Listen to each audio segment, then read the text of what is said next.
Polar coordinate system is just so it's a way of getting to points, and instead of using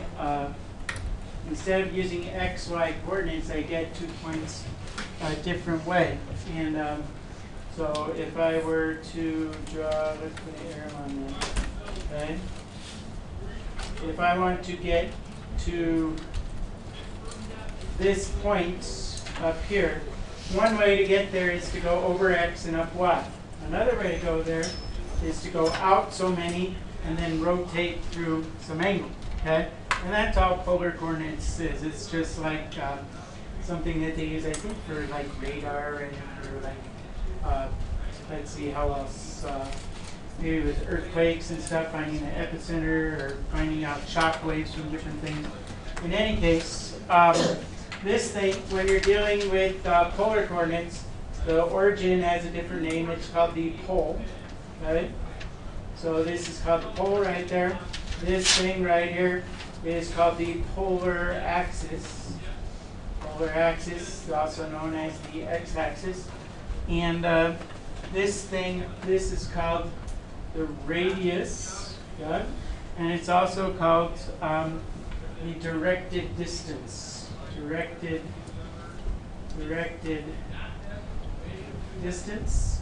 And this thing here, from here to here, theta, is called the directed angle. And it's called the directed angle. So polar coordinates look like this. If you want to get, and we'll worry about what these look like in rectangular in a minute, but plot the point 2, comma, pi over 3. Pi over 3. You know what? I'm going to get a piece. I'm going to go to my website and grab that polar graph paper that I just showed you, because I think I posted on there. So if you want more nice polar graph paper like I just gave you, go to my website. It's right there under chapter 9. And where is it? Polar grid paper. And if I click on that, that's a polar grid. So if I wanted to go, what point did I say? To the point 2 pi over 3. So on this one, this is some of them, they're kind of broken up differently. Okay? But this one, where's my tools? Sorry, I always mess up here. Oh, there we go. I want to go back. Oh, I'm going to grab this. So a lot of these grids, depending on what graph paper you have, they're broken up differently. But I think this is pi over 3 over here. And this would be pi over 4. And over here, this would be, where would it be? This would be 2 pi over 3. And then I think this would be pi over 6, right? And that would be 3, what would that be? Right here would that be, but if this is pi over 6, that's 4 pi over 6. 5 pi over 6? Yeah.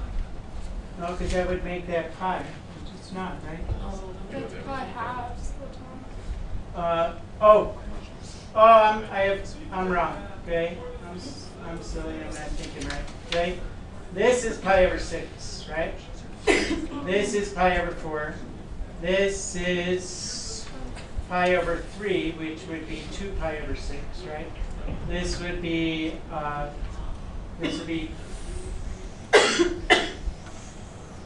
many pi's over 6? Pi over 6, 2 pi over 6. Oh, so this would be pi over 12, right?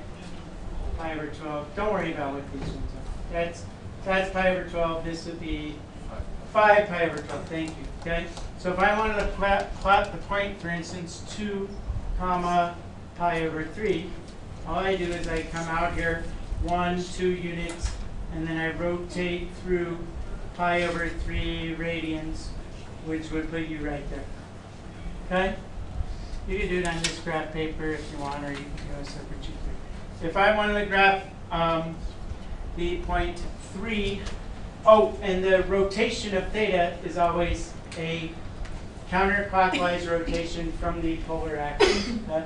So if I wanted to graph the 0.3, comma, negative pi over 6, I would come out this way, 1, 2, 3, and I would rotate through negative pi over 6 over here.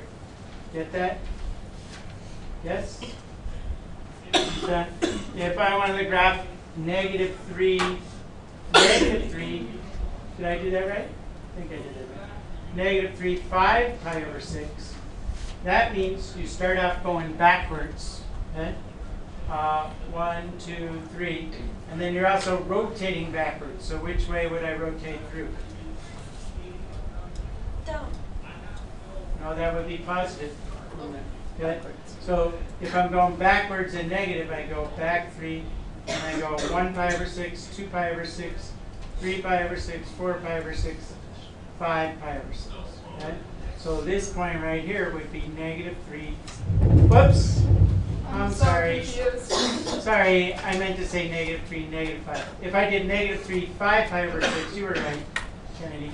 I go back 3, 1, 2, 3, and then rotate through 5 pi over 6. So it would put me at exactly the same point right there. Yes? Okay.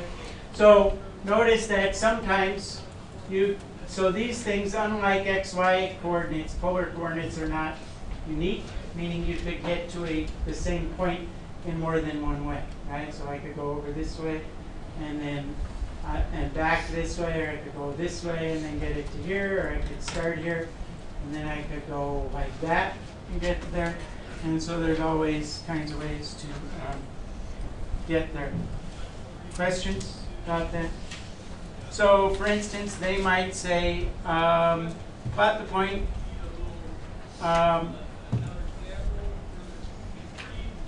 So let's get another piece of photograph. Oh, this is cool. I can just keep doing this. So if I said plot the point, plot the points 3, negative 3 pi over 4, and find three other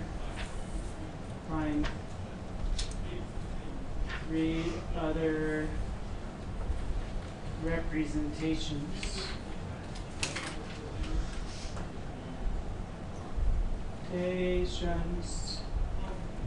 on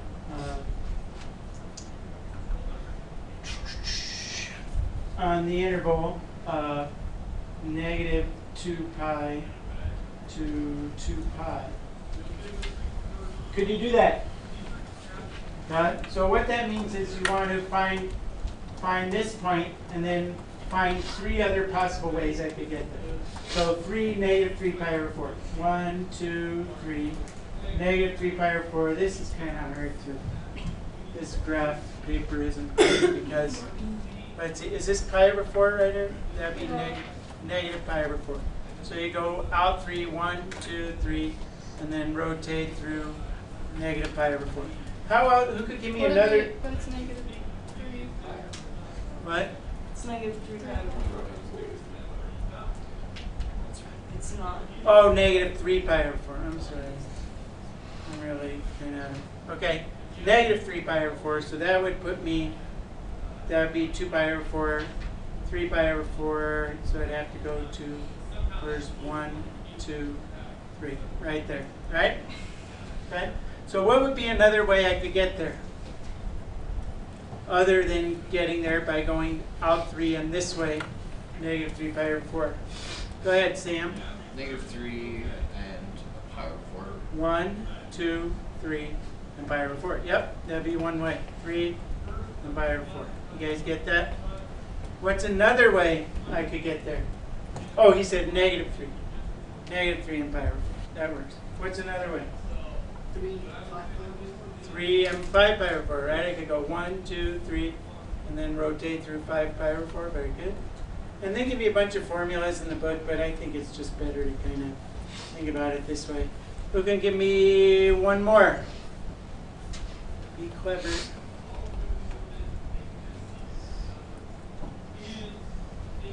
Negative 3 pi over 4. What if I went negative 3 something else? What would I have to go to get to here? What would that be? Go ahead, Caleb. What did you say? 7 pi over 4. Good. Okay. 7 pi, positive 7 pi over 4. Did I do that right? 3, 5 pi over 4. Negative 3 pi over 4. Negative 3. That would be negative 7 pi over 4, right? If I went this way, back 3, and then that's the negative direction. So I go negative 7. So that's, is that what I have for my answers? That's what I have for my answers. Okay? Questions about that? How to plot points in the polar coordinate system? Okay. Coordinate conversions. Okay? Coordinate conversions. And sorry, I messed up some of the terms. Since in the polar, if I were to make a little graph here, okay, and this is theta. To get to theta, I go over x coordinates and up y coordinates, right? So you know that the tangent of theta is equal to what? Y over x, right? And also, if this is r, and I make a little right triangle right there, what relationship can you give me? Yep, r squared equals x squared plus y squared. Furthermore, cosine theta, thank you. Cosine theta is equal to what over what? Look at the picture.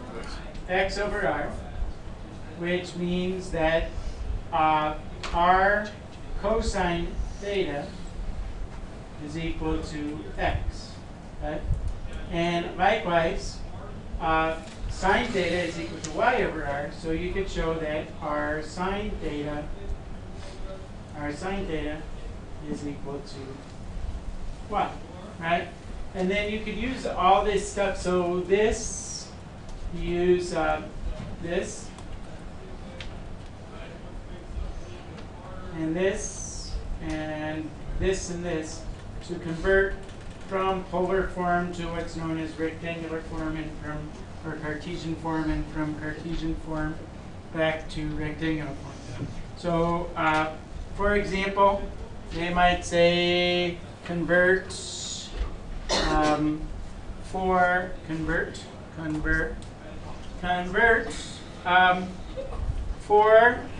pi over 4 to rectangular form. Rectangular form. Okay?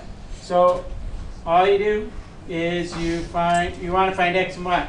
So x is r cosine theta. So what I'm going to say is that x equals r, which, what's r?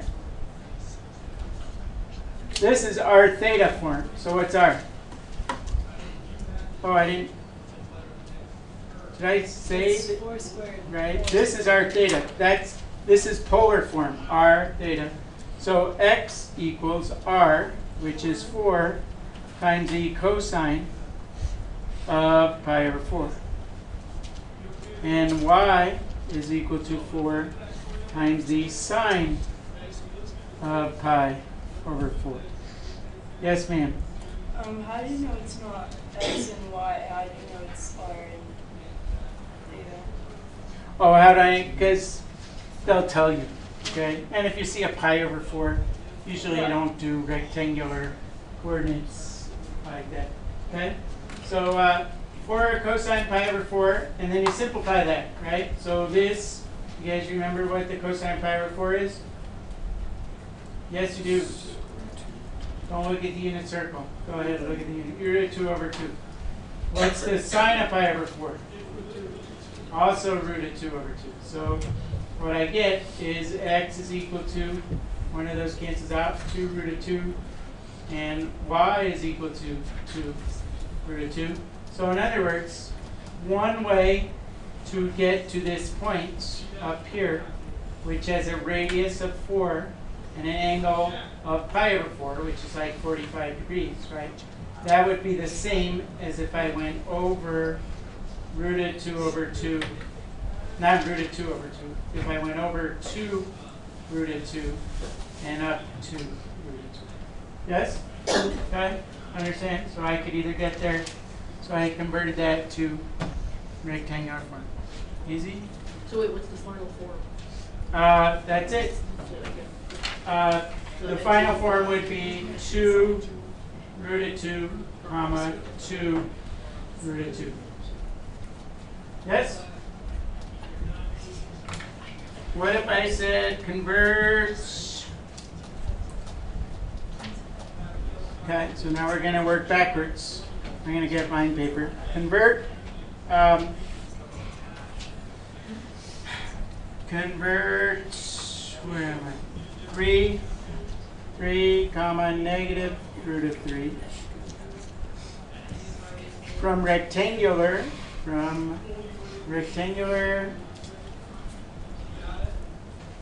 or Cartesian, they sometimes call that, to polar. So the first thing you gotta do is find r. How do I find r? What's r squared equal to? All right, this is x, this is y. Okay?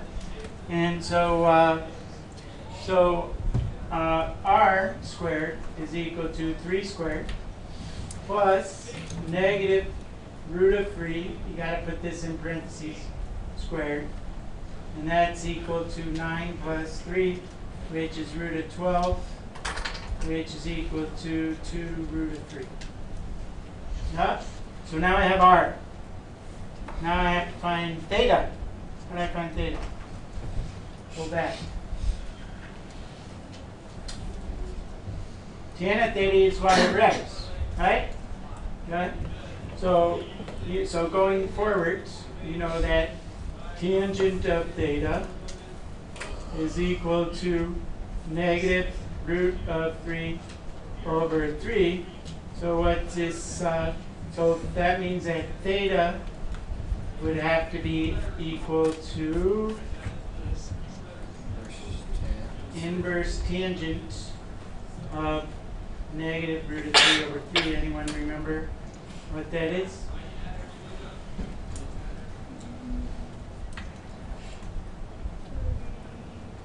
I gave you a tricky one because I wanted it to. No one remembers? Negative pi over 6. Okay. Now, so in r theta form, this would be, so in r theta form, this would be, this is r, 2 root of 3, comma, negative pi over 6. Okay. Would be the same, so that would be the same as going over 3 and down root of 3, right? Because it would have a radius of 2 root of 3, and I would rotate through an angle of negative pi over 6. Now, the other thing is, like we did when we did imaginary, remember when we did the imaginary coordinate system? We did that, right? Imaginary plane and all that kind of stuff. You got to be aware that this angle is in the fourth quadrant. Because if this were negative and this were positive, right? Then which quadrant am I going to be in? Second quadrant, right? So if this is negative and this is positive, and I take the inverse I would still take the inverse tangent of negative root of 3 over 3, and I'm still going to get negative pi over 6. But what do I have to do to that answer to get it to be over here where it's supposed to be? If I get negative pi over 3 as this angle, what would I have to do to find out what that actual angle is? Add pi to it, okay? So if it were like this, then theta wouldn't be negative pi over 6. Theta would actually be 5 pi over 6, okay? Instead of negative pi over 6.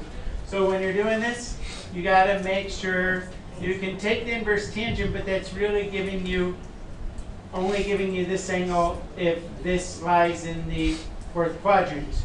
And if it's in the second quadrant, then, or in the fourth, or in the third quadrant, then you have to add 180 degrees to it, or pi radians. No? Yeah? Maybe? Okay. Sure. Whatever you say. We're almost done. Do you want to? Well, almost done. Convert equations to polar forms. Okay. Converting equations from polar to rectangular. So we'll talk more about, when are we going to talk about? Tomorrow, Mr. Beamer's going to talk more about equations of conics and stuff. But if you have something that looks like this, r equals 2, and they say graph it, graph, and change to rectangular form.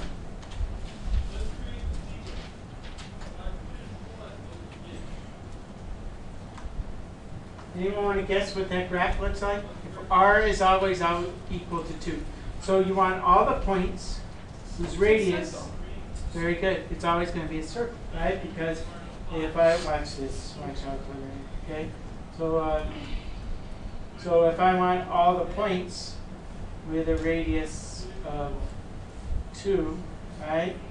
Anywhere I go, if this is 2, right? That is the equation of a circle with a radius of 2, right? But you can use the formulas to convert that into rectangular form, or you can know the equation. What's the equation of that particular circle? E equals 4. But the other thing, if we remember, r squared equals x squared plus y squared, right? So if this is r, you could write that 2 squared equals x squared plus y squared. I sub this in here for r, and then I leave the x squared and the y squared together, and so I get the equation of a circle with a radius of 4. Okay? And you could graph things, and did I already show you how to graph things in polar form on your calculator? Oh, I was doing, we'll learn, you'll play with that when we do the lab and stuff, so, but you could. Okay? Next, convert from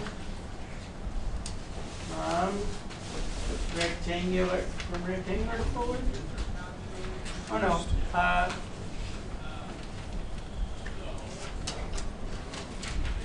Convert equations to polar form. Convert from polar. That was. The last one was polar to rectangular. I said polar to rectangular. Yeah, so this one should be rectangular to We all did it. I think I did it backwards, didn't I? Because we just converted from polar to rectangular. Now we're going to convert from rectangular to. No, convert from polar. What did I say? Convert equations from polar to rectangular. That was right. Okay. Polar to rectangular. That's what we just did. Rectangular to polar. Do I have anything like that? No, we'll keep going. What if I had one that said, another one, where I said, say this is just continued of the same thing. Okay? Theta equals pi over 3. And I say convert from polar to rectangular. From polar to rectangular. We must do rectangular to polar in the next section. Theta equals pi over 3. What would that look like? If theta is always equal to pi over 3. Go ahead, Keegan. Yep. It would be a line, because if the angle is always pi over 3, right, it's something that's going up like this, where this angle is always equal to, it's always equal to pi over 3. Right? Should go through the origin. Now, the other thing, graph, and convert from polar to rectangular. The other thing that I know is that tangent of theta is equal to y over x. Okay? What's the tangent of pi over 3? What's the tangent of pi over 3? Come on, remember that. No, you don't remember? I'll give you a hint. It sounds like it's just no, it's just plain old root of 3. Tangent of pi over 3. Tangent, so the tangent of It's 1/2 pi over 3 equals y over x. Yeah, if you don't remember, we've gone over 1/2 and have root of 3 over 2, right? To get to that point. And so if I divide this by this, I get plain old root of 3. So I get root of 3 equals y over x, or y equals root of 3 times x, which is the equation of a line that goes through the origin with a slope of root of 3, right? That's what that is. So this is a line, this is m, right? That's m, and that's a slope. Okay, last thing. What if I say convert r equals cosecant theta? Say, last one. R equals cosecant theta, and they say convert that into rectangular form. Any ideas? What's cosecant theta equal to? 1 over sine theta. So r equals 1 over sine theta. So r sine theta equals 1. What's our sine theta equal to? Go back. What's our say? Y. Y, right? Because I said so. Wait. Stop. Keep going. Where's my? Oh, there we go. So r sine theta equals 1. Okay? And so if r sine theta equals 1, then it's y equals 1. What does y equals 1 look like? Yep, it's a horizontal line going right through here through 1, right? So this would be the same as y equals 1, which is equivalent to saying r equals cosecant theta. All right? So you could graph these things. Like if you go to, why not kind of quick show you on your graphing calculator. Okay? So I'm guessing we have to be in radian or. Yeah, these would have to be in radian mode unless you're putting things in degrees. But if I did, come on, buddy, you always in front, and then you go to mode, and you go to POL. We already did pair. Now we're going to do POL. Okay, POL. And then when you go to y equals, I don't know why my Windows said that, right? But it say r equals 2. Let's see what happens. What should I get? There's my circle. Isn't that cool? Good. And you could graph all kinds of cool shapes. I did. I can't put in r equals cosecant theta because you don't have a cosecant button. But how could I put in 1 over sine? I can put in 1 divided by sine theta, right? And then if I hit enter, and whoops, I hit graph, there's my line. Okay? Isn't that cool? So that's how you graph things in polar form. But you have to solve for r in order to do that. Okay? So that's it, I think. I think I've talked enough.